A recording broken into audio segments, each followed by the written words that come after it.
Quincy Jones, the multi-talented music titan whose vast legacy ranged from producing Michael Jackson's historic Thriller album to writing prize-winning film and television scores and collaborating with Frank Sinatra, Ray Charles, and hundreds of other recording artists, has died at 91.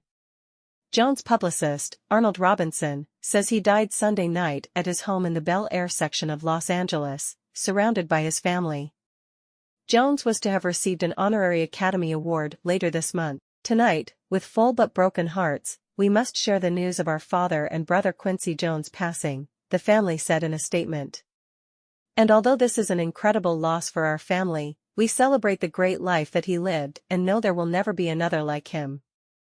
Jones rose from running with gangs on the south side of Chicago to the very heights of show business, becoming one of the first black executives to thrive in Hollywood and amassing an extraordinary musical catalog that includes some of the richest moments of American rhythm and song.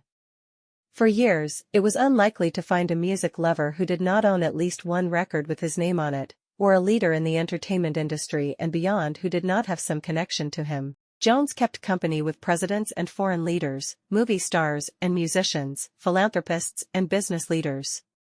He toured with Count Basie and Lionel Hampton, arranged records for Sinatra and Ella Fitzgerald, composed the soundtracks for Roots and In the Heat of the Night, organized President Bill Clinton's first inaugural celebration and oversaw the all-star recording of We Are the World, the 1985 charity record for famine relief in Africa.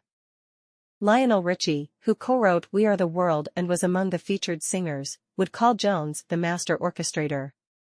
In a career which began when records were still played on platters turning at 78 RPM, top honors likely go to his productions with Jackson, Off the Wall, Thriller, and Bad were albums near universal in their style and appeal. Jones' versatility and imagination helped set off the explosive talents of Jackson as he transformed from child star to the king of pop.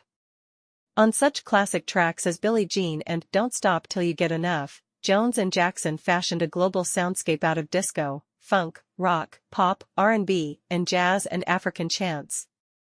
For Thriller, some of the most memorable touches originated with Jones, who recruited Eddie Van Halen for a guitar solo on the genre-fusing Beat It and brought in Vincent Price for a ghoulish voiceover on the title track. Thriller sold more than 20 million copies in 1983 alone and has contended with the Eagles' Greatest Hits 1971 to 1975 among others as the best-selling album of all time. If an album doesn't do well, everyone says it was the producer's fault, so if it does well, it should be your fault, too, Jones said in an interview with the Library of Congress in 2016. The tracks don't just all of a sudden appear. The producer has to have the skill, experience, and ability to guide the vision to completion. The list of his honors and awards fills 18 pages in his 2001 autobiography, Q, including 27 Grammys at the time, now 28, an honorary Academy Award, now 2, and an Emmy for Roots. He also received France's Legion d'Honneur, the Rudolph Valentino Award from the Republic of Italy, and a Kennedy Center tribute for his contributions to American culture. He was the subject of a 1990 documentary, Listen Up, The Lives of Quincy Jones, and a 2018 film by daughter Rashida Jones. His memoir made him a best-selling author.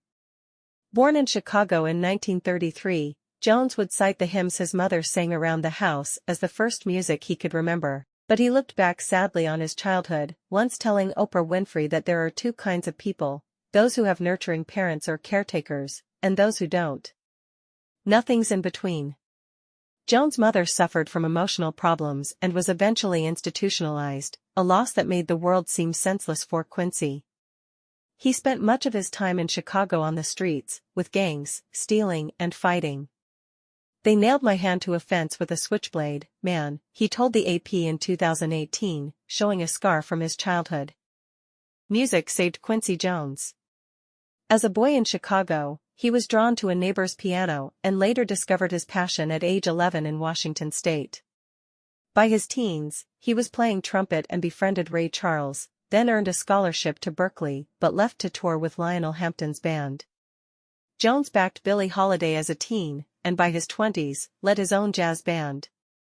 However, he learned that success required understanding both music and the business. Overcoming racial barriers, he became a vice president at Mercury Records in the 60s and the first black musical director for the Academy Awards in 1971. Jones went on to produce, compose, and arrange music for legends like Sinatra, Ray Charles, and Michael Jackson. He introduced stars like Will Smith, Oprah, and Whoopi Goldberg to wider audiences, scored over 35 films, and co-wrote hits for Jackson, including P.Y.T. Despite personal struggles, Jones was a philanthropist, founding the Quincy Jones Listen Up Foundation to inspire young people. Known for his optimism and ambition, he once described his life as a dream in Technicolor, with full Dolby sound.